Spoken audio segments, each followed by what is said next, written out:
ఈ రోజైతే మనం విశాఖపట్నంలో ఉన్నామన్నమాట. సార్ నిజంగా చక్కగా మహానాడు ఇంత ఘనంగా చేస్తున్నాం సార్ విశాఖపట్నంలో. దీని ముఖ్య కారణం ఏంటి సార్? నమస్కారం. నా పేరు కోయిలాడి వెంకటేశ్వరరావు, 44వ వార్డు ఇన్ఛార్జ్. చాలా సంతోషకరం.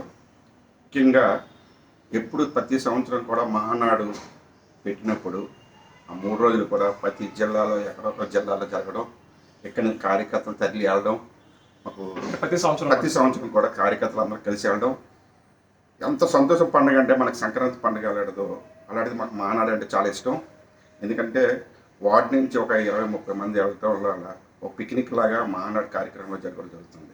అలాగే ఈ సంవత్సరం మన చంద్రబాబు నాయుడు గారు, లోకేష్ బాబు గారు వాళ్ళ కోరిక మేరకు ప్రతి వార్డులో మహానాడు కార్యక్రమం చేయాలి, వార్డులో నాయకత్వం బలపడాలి అనే ఉద్దేశంతో ఈరోజు నిన్న కూడా మహానాడు కార్యక్రమం అతి ఘనంగా ప్రతి జిల్లాలో ప్రతి వార్డులో కూడా ఘనంగా మహానాడు కార్యక్రమం జరుగుతుంది. అలాగే నిన్న మహానాడులో కూడా ప్రత్యేకంగా లోకేష్ గారు స్త్రీ శక్తుల గురించి ఆలోచించి మహిళలకి 33% రిజర్వేషన్ ఇవ్వాలని నిన్న తీర్మానం చేయడం జరిగింది. చాలా సంతోషం. ఎందుకంటే మహిళల్ని ఇంతమంది చిన్న చూపుగా చూసేవారు. అలాంటిది మా తెలుగుదేశం ప్రభుత్వం వచ్చిన తర్వాత మహిళలు గౌరవిస్తూ వాళ్ళకి ఫ్రీ బస్ అని, అలాగే మహిళా స్త్రీ శక్తి పథకం అని అనేక సంక్షేమ కార్యక్రమాలు పెడుతూ రాష్ట్రం అభివృద్ధి పదాలను నడిపిస్తూ కూడా ఎన్ని నష్టాల్లో ఉన్నా కూడా ఎక్కడ సంక్షేమ పథకాలకు అడ్డు లేకుండా చంద్రబాబు నాయుడు గారు, లోకేష్ గారు, పవన్ కళ్యాణ్ గారు కూడా ముగ్గురు కూడా త్రిమూర్తుల్లాగా కష్టపడి ఆంధ్రప్రదేశాన్ని డెవలప్ చేస్తున్నారు.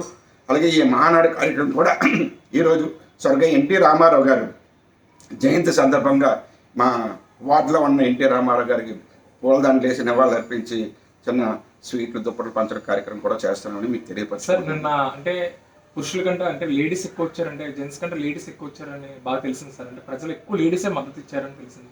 అందులో లోకేష్ గారు కూడా చిన్న ఇంటి ఇచ్చారు.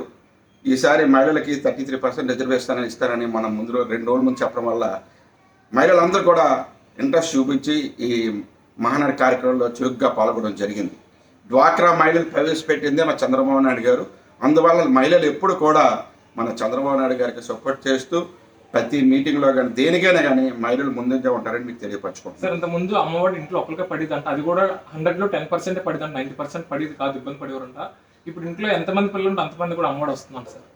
అదే చంద్రబాబు నాయుడుకి గొప్పతనం అండి. మొత్తం కేంద్రంలో చక్రం తిప్పే చంద్రబాబు నాయుడు గారు ఈరోజు మన ఆంధ్రప్రదేశ్ ఎంత నష్టంలో ఉందో ప్రజలందరికీ తెలుసు. అలాంటిది ఒక పక్క అమరావతి డెవలప్ చేస్తూ, అలాగే సంక్షేమ పథకాల్లో ముఖ్యంగా తల్లికి వందనం పథకం ఇంతకుముందు గవర్నమెంట్ వైసీపీ ప్రభుత్వం ఉన్నప్పుడైతే ఇంటికి ఒక బిడ్డకే ఇచ్చేవాళ్ళు.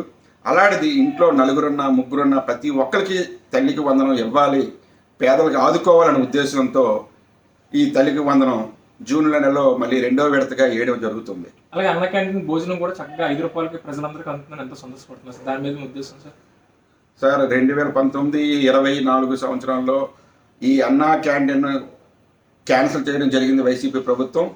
అలాంటిది మళ్ళీ చంద్రబాబు నాయుడు గారు వచ్చిన తర్వాత పేదలు, ప్రతి కూలివాడు, ప్రతి పేదవాడు ఎవరైనా 5 రూపాయలకి భోజనం తినాలి, 5 రూపాయలకి టిఫిన్ తినాలనే ఉద్దేశంతో ఈరోజు అన్నా క్యాంటీన్లో ప్రవేశపెట్టడం జరిగింది. అది దిగ్విజయంగా కూడా అన్నా క్యాంటీన్ నడుస్తుంది. చాలా సంతోషిస్తున్నారు కూడా ప్రతి పేదవాడు కూడా. బస్సుల పట్ల కూడా ఎంత సంతోషపడుతుంది సార్. ఫ్రీ బస్సు వల్ల చాలా హ్యాపీ ఫీల్ అవుతున్నారు. దాని మీద సార్ ఫ్రీ బస్సు ఎన్నికల వాగ్దానం చేసిన విధానంగా ఈరోజు ఫ్రీ బస్ మహిళలందరూ కూడా ఇంతమంది ఆటోలో వెళ్తే సేఫ్టీగా ఉండేది కాదనే ఉద్దేశంతో ప్రజలందరూ కూడా బస్సుల్లో వెళ్ళి ఫ్రీ బస్సుని వినియోగించుకుంటున్నారు.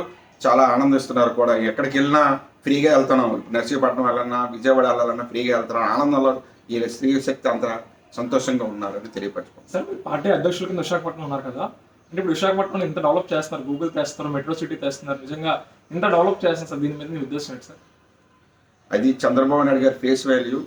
ఎందుకంటే ప్రతి పారిశ్రామికవేత్త అలాగే లోకేష్ గారి కష్టజీవికి ఎప్పుడు కూడా తండ్రి కొడుకులు ఇద్దరు కూడా 24 అవర్స్లో 20 అవర్స్ మన రాష్ట్రాన్ని డెవలప్ చేయాలి, నిరుద్యోగ సమస్యను తీర్చాలనే ఉద్దేశంతో దిగ్గజాలైన ఐటీ కంపెనీలందరినీ కలిసి ఒక సమావేశం ఏర్పాటు చేసుకొని మన విశాఖపట్నంలో ఐటీ పరిశ్రమను డెవలప్ చేయాలనే ఉద్దేశంతో గూగుల్ డేటా సెంటర్ అని, అలాగే రిలయన్స్ డేటా సెంటర్ అని అనేక సాఫ్ట్వేర్, ఇన్ఫోసిస్ అన్ని సాఫ్ట్వేర్ కంపెనీలు కూడా విశాఖపట్నం దగ్గర ఏర్పాటు చేయడం, మన నిరుద్యోగ సమస్య ఒక సంవత్సరంలో కూడా లక్షల మీద ఉద్యోగాలు ఇవ్వడానికి కూడా మన రాష్ట్ర ప్రభుత్వం చంద్రబాబు నాయుడు గారు అందరికీ ఉద్యోగాలు ఇప్పిస్తారని తెలియపరచుకుంటున్నాను.